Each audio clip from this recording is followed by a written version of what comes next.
Nigeria's food inflation for the month of December 2024 was 39.8%, a slight deceleration from 39.93% for the previous month. Tinubu administration officials have been celebrating small wins like this as a harbinger to what they believe is an imminent coming to maturity of the president's attempt to reposition the economy. In the meantime, prices of foodstuff remain abysmally high, and insecurity across Nigeria keeps popping up as one of the most constant factors in this conversation. We're now being joined by Dr. David Michael, the Executive Director, Global Initiative for Food Security and Ecosystem Preservation, to discuss the challenges militating against Nigeria's aspiration to achieve food security and our best to address those hindrances. Good afternoon. Thank you so much for joining us on Newsday. Thank you for having me. Now, apart from security that we mentioned in our intro, what are the other factors hindering the growth of Nigeria's agricultural sector and its bid to achieve food security? I think the major factor is the non-implementation of the Constitution. Now, the 1999 Constitution, as amended, have food as a right in Nigeria. So there is a right to food under the 1999 Constitution. It came as an act which was passed into law in 2023 by President Muhammadu Buhari, precisely on the 3rd of March. Under that law, we have food and food security in the country as a right and right of citizens.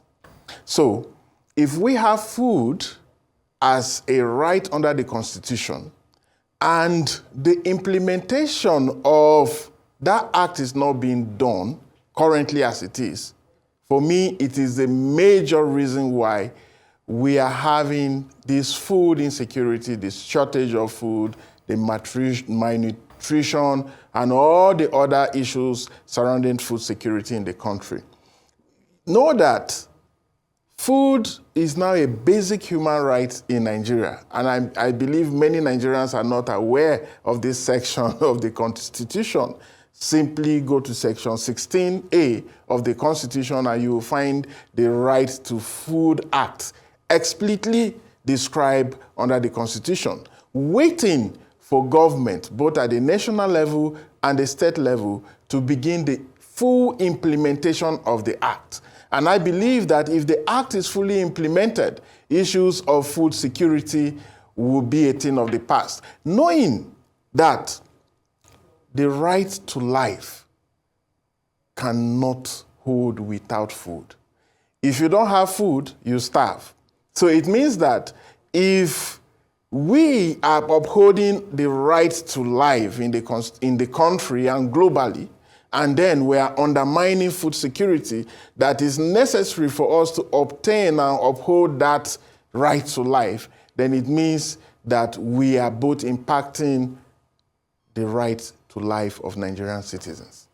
All right, Dr. Michael, if I may come in here, compared to other countries, Nigeria records a low climatic risk like famine, drought, but there's always a challenge of low productivity. And why has that persisted over time, beyond the explanation regarding the Constitution, as you've alluded to? Yes, and this is also because we have always channeled our energy in the wrong direction.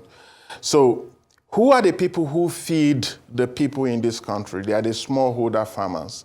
And then the question is, what is the investment that really gets to the smallholder farmers? It is very minimal. And to say the least, several of the government programs usually would not get to the right farmers. I mean, those smallholder farmers, those women in the hinterland that feed the nation.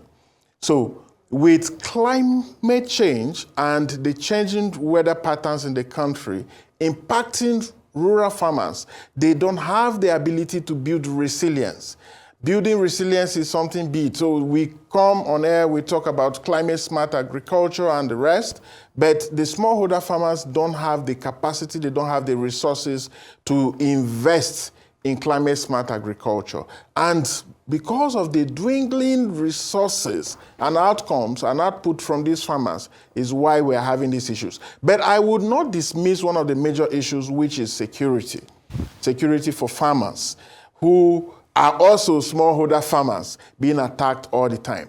Now, when you see lots of government investment go to the big commercial farmers, and the fact is that most of the commercial farmers produce majorly for export, it is the local farmers, the smallholder farmers that feed us. So we must redirect our investment correctly. And going back to that same constitution, which talks about government ensuring policies that we enhance accessibility, availability, and affordability of food for all Nigerians. So if you look at this vis-a-vis with the current climatic conditions that the country is experiencing, and not just Nigeria, the whole of Africa, you will know that one of the very first things that climate impacts is food security. First, when there is drought, when there is dry spell, and when the rains don't come on time, or when the farmers have planted and then there is cessation,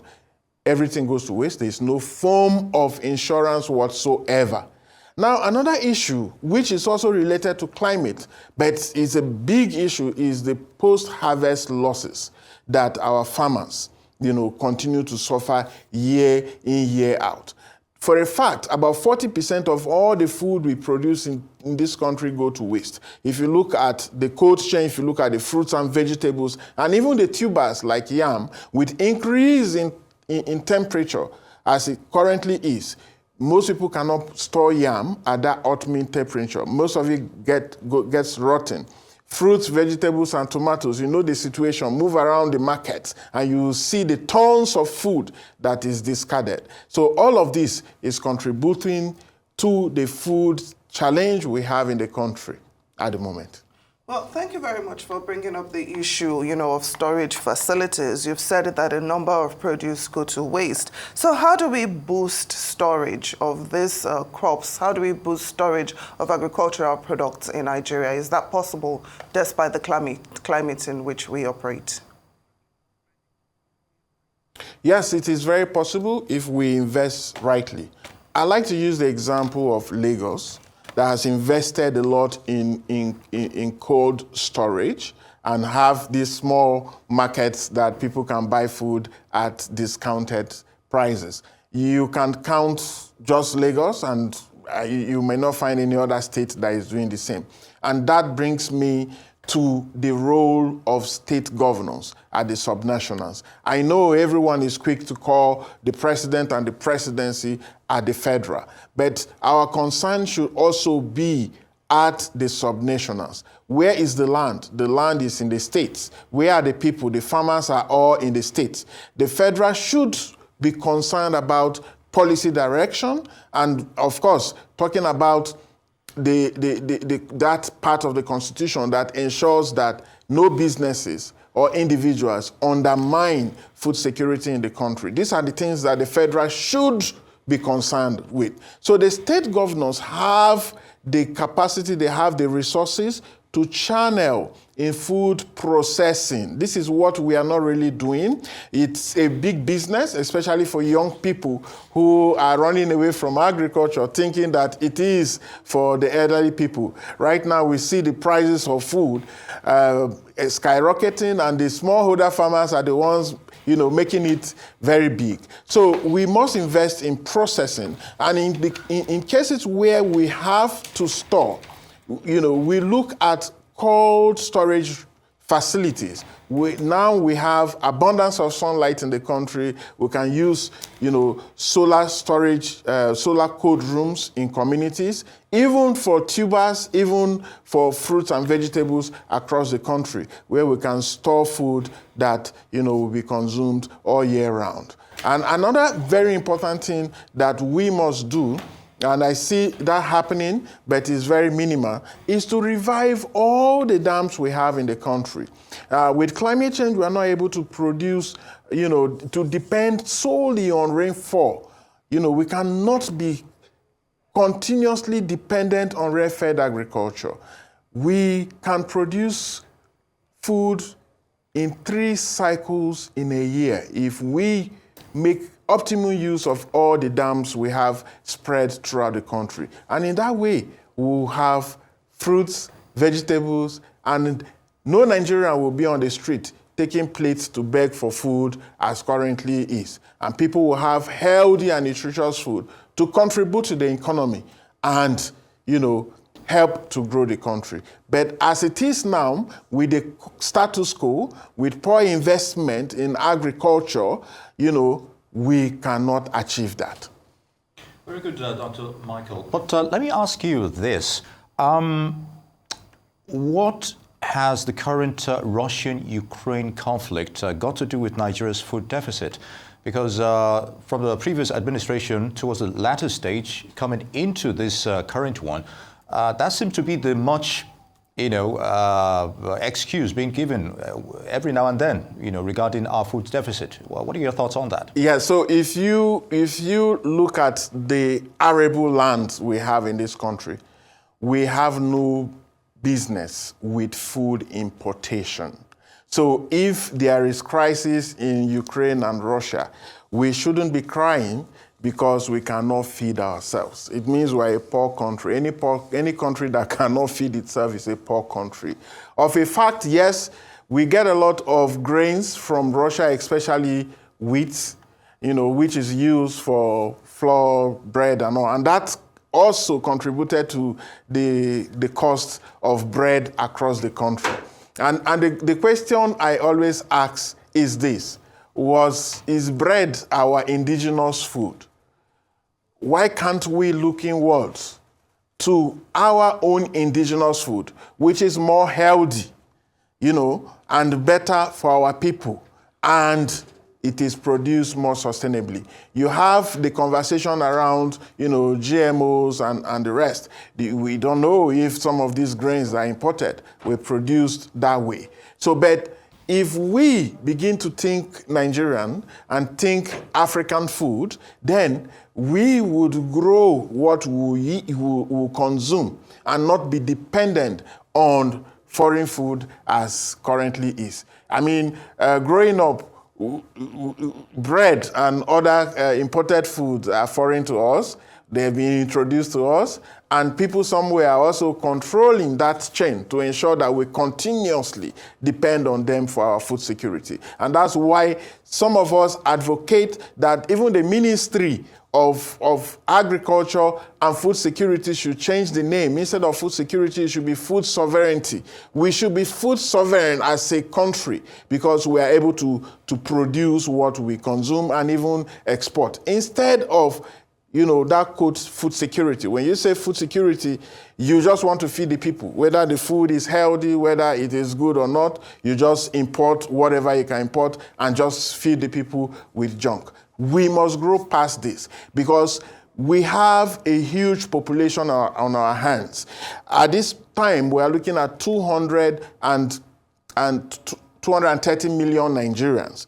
By 2050, we'll be looking at 400 million. If we are struggling to feed ourselves now, what happens in the next 25 years? By 2050 is 25 years' time. What happens? Are we going to be able to feed 400 people? The answer is no. And that's why we need the full implementation of the Right to Food Act. And the state governors must live up to their responsibilities. And also calling on citizens to also take action and demand accountability. Knowing that food is a right now in Nigeria, you should demand. So we'll check the budget of the state. How much was budgeted for agriculture, for example? I mean, at the federal level, we know that about 600 billion was budgeted, for the Ministry of Agriculture. This is a far cry looking at the population of the country,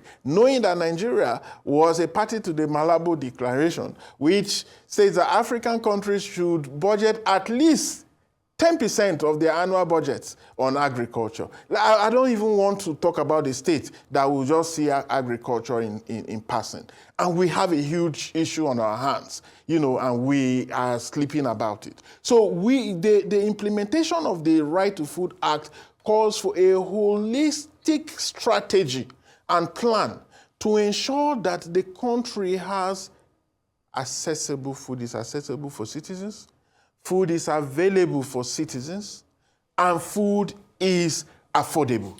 Right now, food is not affordable for millions of Nigerians. Well, it's been a very insightful discussion with you, Dr. David Michael, Executive Director, Global Initiative for Food Security and Ecosystem Preservation. Thank you so much for joining us on Newsday.